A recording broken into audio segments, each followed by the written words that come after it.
Hello everyone. In this video, we will discuss break and continue statement in JavaScript.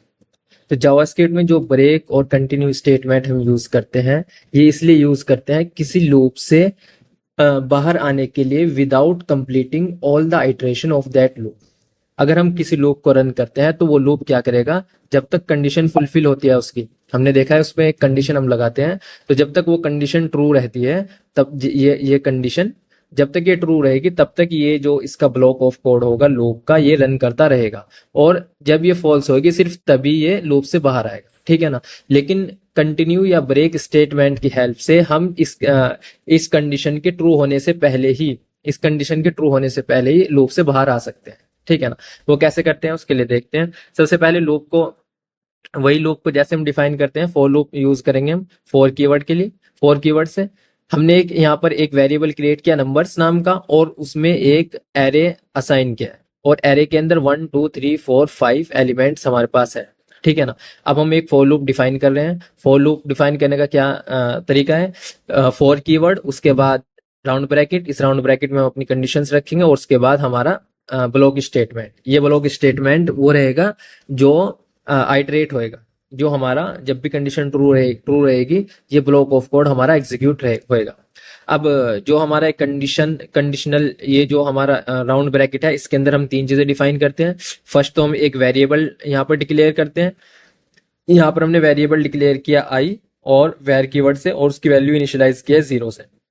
उसके बाद यहाँ पर हमने कंडीशन अप्लाई किया है कि जब तक वेरिएबल आई की वैल्यू लेस देन रहे नंबर्स डॉट लेंथ से। नंबर्स डॉट लेंथ यहाँ पर क्या है, ये जो नंबर्स नाम का एरे है इसकी लेंथ से, ठीक है ना। इसकी लेंथ कितनी रहेगी, यहाँ पर 5 रहेगी। नंबर्स डॉट लेंथ, इसकी लेंथ कितनी रहेगी, 5 रहेगी, ठीक है ना। अब ये क्या रहेगा, जब ये कंडीशन हम अप्लाई करते हैं कि किसी भी एरे पर जो हम लूप अप्लाई करते हैं कि अगर वो वेरिएबल को हम कंडीशन लगाते हैं कि वो लेस देन होना चाहिए, उसकी वैल्यू लेस देन होनी चाहिए नंबर्स डॉट लेंथ से, तो ये जो लूप रहेगा फॉर लूप, ये इस पूरे एरे पर आइटरेट करेगा, पूरे एरे पर रन करेगा, ठीक है ना। अब उसके बाद हमने यहाँ पर आई प्लस प्लस किया, इंक्रीमेंट ऑपरेटर लगाया है, और उसके बाद हमारा ब्लॉक ऑफ कोड है।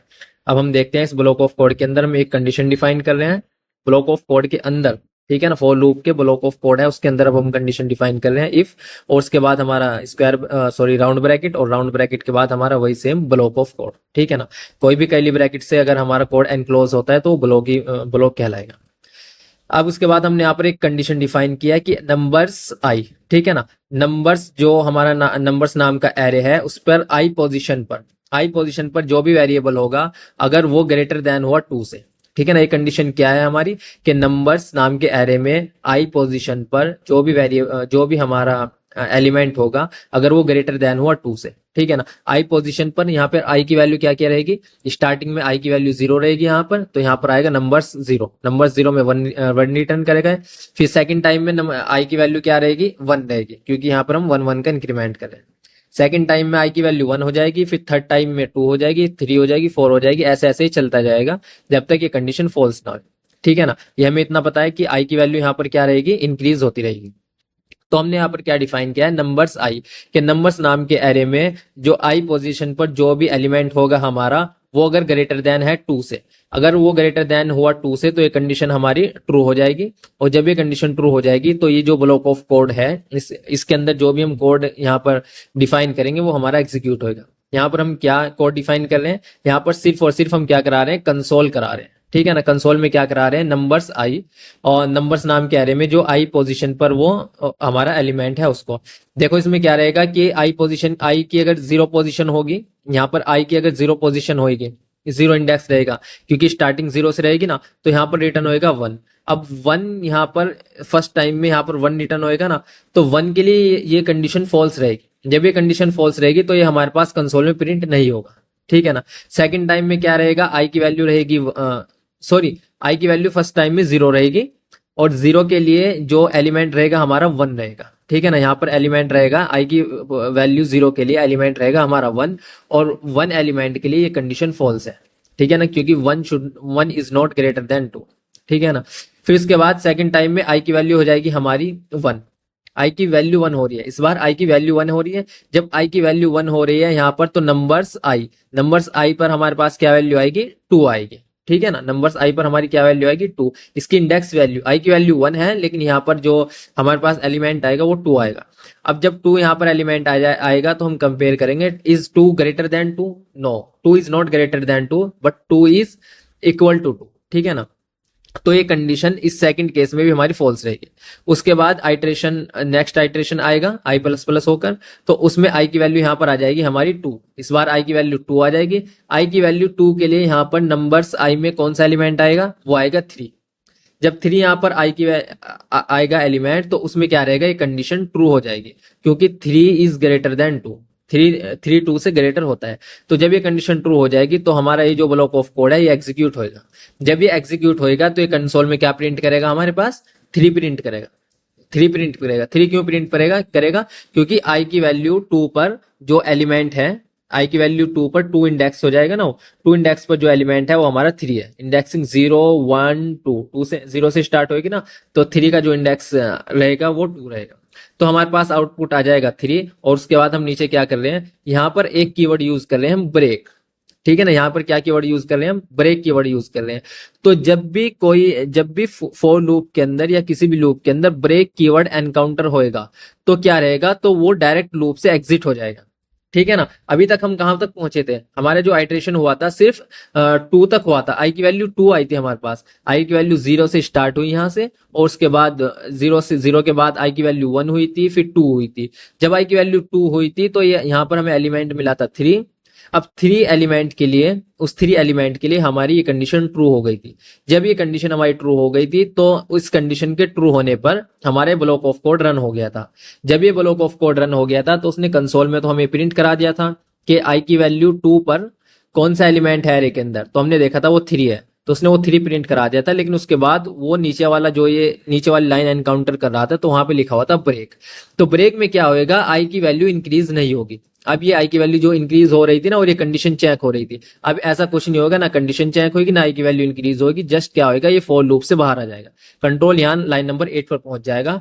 बाकी के जो आइट्रेशन है कि आई की वैल्यू फिर 2 के बाद 3 होनी थी, 4 होनी थी, वो कुछ नहीं होगा, वो सब एग्जिट हो जाएगा, ठीक है ना। ये डायरेक्ट लूप से क्या हो जाएगा? एग्जिट हो जाएगा, क्योंकि यहाँ पर हमने क्या लगाया हुआ है? ब्रेक स्टेटमेंट लगाया हुआ है। तो ब्रेक स्टेटमेंट जहां पर भी एनकाउंटर होएगा तो वो लूप से बाहर आ जाएगा, ठीक है ना। इसको देखो, मैं रन करता हूं प्रैक्टिकली। यहाँ पर मैंने ऑलरेडी किया हुआ है, और हमारे पास वैल्यू क्या आ रही है? 3 आ रही है, ठीक है ना। इस तरह ही अगर मैं आई की वैल्यू यहाँ पर ग्रेटर देन अगर मैं करता हूँ, आई की value should be greater than 3, अगर मैं ग्रेटर देन 3 करता हूँ यहाँ पर, तो देखो हमारे पास क्या प्रिंट हुआ है? 4, ठीक है ना। अगर हम ऐसे भी कर सकते हैं कि कंसोल, ये जो आई हमने कंसोल के अंदर प्रिंट कराया हुआ है, इसको कंडीशन के अंदर ना करा करके हम यहाँ पर कंडीशन के बाहर करा रहे हैं, कि जैसे ही वो फॉर लूप के अंदर जाए तो जो जो भी आई की वैल्यू रहेगी वो प्रिंट करता रहेगा, ठीक है ना। देखो आई की वैल्यू उसने क्या प्रिंट किया है, मैं इसको करता हूँ क्लियर और रिफ्रेश।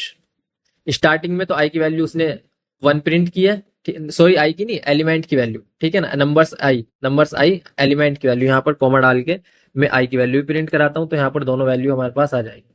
देखो स्टार्टिंग में क्या है हमारे पास? नंबर्स आई रहेगा, ठीक है ना। नंबर्स आई पर हमारा, सॉरी मैंने यहाँ पर आई की जगह 1 कर दिया, ठीक है ना। देखो आई की वैल्यू रही है हमारे पास 0, और जो जीरो पोजीशन पर एलिमेंट था वो 1 था, वो यहाँ पर प्रिंट हो चुका है। यहाँ पर 1 प्रिंट हुआ है स्टार्टिंग में, और आई की वैल्यू 0 प्रिंट हुई है। उसके बाद यहाँ पर प्रिंट हुआ है 2, जो कि हमारा 2 था एलिमेंट एरे के अंदर 1 पोजिशन पर, ठीक है ना। और आई की वैल्यू प्रिंट हुई है हमारे पास 1, ठीक है ना। इसी तरह आई की वैल्यू 2 के लिए हमारे पास एलिमेंट 3 प्रिंट हुआ है, और आई की वैल्यू 3 के लिए हमारे पास एलिमेंट क्या प्रिंट हुआ है? 4, ठीक है ना। जब एलिमेंट हमारे पास 4 यहाँ पर प्रिंट हुआ है, 4 इज ग्रेटर देन 3, ये कंडीशन हमारी ट्रू हो गई। जब ये कंडीशन ट्रू हो गई तो ये इस जो इफ कंडीशन का जो ब्लॉक था ये एग्जीक्यूट हुआ। जब ये एग्जीक्यूट हुआ तो इसने यहाँ पर देखो दोबारा से 4 को, जो ये आउटपुट में हटाता हूँ, ये पहला था, दोबारा से क्या किया? 4 को दोबारा से प्रिंट किया कंसोल के अंदर, ठीक है ना। कंसोल में 4 को ये दोबारा से प्रिंट करेगा, क्योंकि देखो एक बार तो 4 यहाँ पर प्रिंट हो जाएगा आई के साथ, और एक बार फिर 4 यहाँ पर प्रिंट हो जाएगा, ठीक है ना। तो इसलिए यहाँ पर अगेन 4 प्रिंट हो रहा है। जब यहाँ पर 4 प्रिंट हुआ है उसके बाद ब्रेक हो गया है। जब ब्रेक हो गया है तो लूप डायरेक्ट एग्जिट हो गया है, डायरेक्ट एग्जिट हो गया है। अब नीचे का कुछ भी प्रिंट नहीं होगा, ऊपर का ना नीचे का कुछ नहीं प्रिंट होगा, लूप से बाहर आ जाएगा, ठीक है ना। अगर ये कंडीशन में 2 के लिए ही करता हूँ कि ग्रेटर देन 2 के लिए अगर मैं करता हूँ, तो देखना वो क्या रहेगा, हमारा सेम रहेगा। अब देखो 0 हुआ, 1 हुआ, 2 हुआ, 3, जैसे ही हमारे पास 3 आया, ये जो 3 यहाँ से ये प्रिंट हो रहा है 3, ये वाला 3 प्रिंट हो रहा है कि आई की वैल्यू तो हमारे पास 2 और नंबर्स 2 पर हमारा जो एलिमेंट है वो 3 है, वो 3 यहाँ पर प्रिंट हो रहा है। उसके बाद जो ये नीचे वाला 3 प्रिंट हो रहा है ये इधर से आ रहा है, कंडीशन के अंदर से आ रहा है, और ये प्रिंट होने के बाद हम ब्रेक लगा रहे हैं लूप पर, ठीक है ना, इसलिए वो बाकी के कोई भी एलिमेंट वो प्रिंट नहीं कर रहा है, ठीक है ना। तो ये इस तरह हम ब्रेक स्टेटमेंट यूज करते हैं लूप्स में, ठीक है ना। इसमें हम क्या कर रहे हैं, लूप्स को आइटरेशन कंप्लीट होने से पहले ही एग्जिट कर रहे हैं,